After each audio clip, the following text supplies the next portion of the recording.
আমি স্বীকার করি, অনেকেই বক্তব্য দিয়েছেন যে কোটা আন্দোলনের হাত ধরে এবং নিরাপদ সড়ক আন্দোলনের হাত ধরে 2024-এর ছাত্র গণ অভ্যুত্থান সংগঠিত হয়েছে।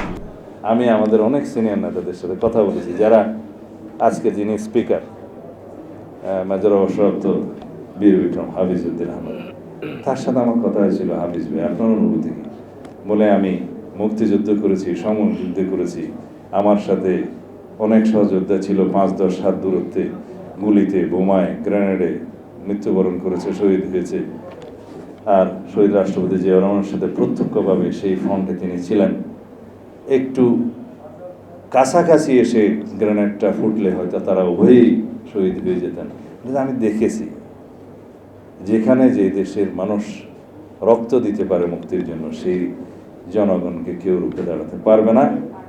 আমাকে বলছে তুমি নিশ্চিত হোক খুব শিগগিরই এই জাতির মুক্তি হবে। এই কথাগুলো আমার মনে আছে। যারা আন্দোলনে, যারা গণ অভ্যুত্থানে ভূমিকা রেখেছিল, তাদের মধ্যে কিছু অংশ আমারও ছিল, কিন্তু আমি কখনো দাবি করিনি, প্রয়োজন হয়নি। আমি এক জায়গায় শুধু বলেছি, যদি আমরা নির্বাসনে না থাকতাম তাহলে হয়তো এটাকে সংগঠিতভাবে সুচারুভাবে পরিচালনা করে একটা সফল পরিণতির দিকে আনা দুষ্কর হয়ে যেত। এটা হচ্ছে আসলে সত্য কথা, বাস্তবতা। এখানে যারা নেতৃবৃন্দ ছিল তারা তো বাড়িতেই থাকতে পারে নাই, অফিসেও যেতে পারে নাই, কারাগারেও ঠিকমতো শুতে পারে নাই। তাহলে কি হতো? হ্যাঁ, ইতিহাস অনেক সময় আগের থেকে অনেক কিছু বলে দেয় না। কেউ এক সময় নির্বাসনে ছিল, এখানে মুক্তিযুদ্ধ করেছে কারা? যারা মাঠে ছিল। সম্মুখ যুদ্ধ করেছে কারা? তারা, যারা মাঠে ছিল। নীতি প্রণয়ন করেছে কারা? তারা নির্বাসনে ছিল। ছিল কিনা?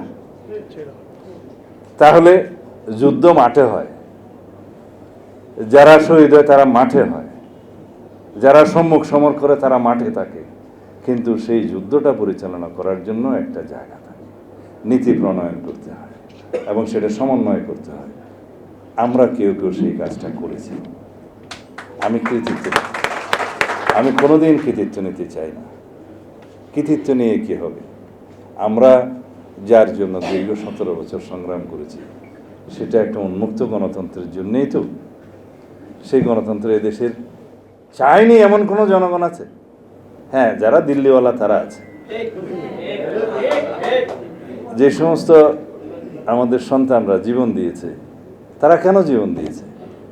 তারা তো কেউ রাস্তায় গিয়ে মরে যাবে সেটা জানার পরেও বুকে গুলিবিদ্ধ হওয়ার জন্য এইভাবে দাঁড়িয়েছিল।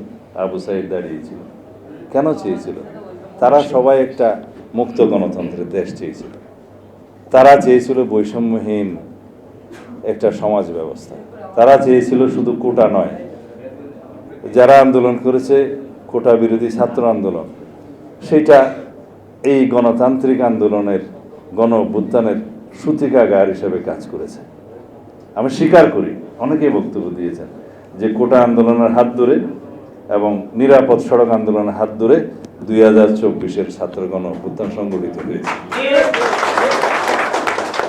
এটার মধ্যে যোগসূত্র আছে। আমি যেদিন দেখলাম আবু সাইদ শহীদ হয়েছে, সেদিন কনফার্ম হয়েছে এই জনগণের মুক্তি হবে, এই দেশের মুক্তি হবে।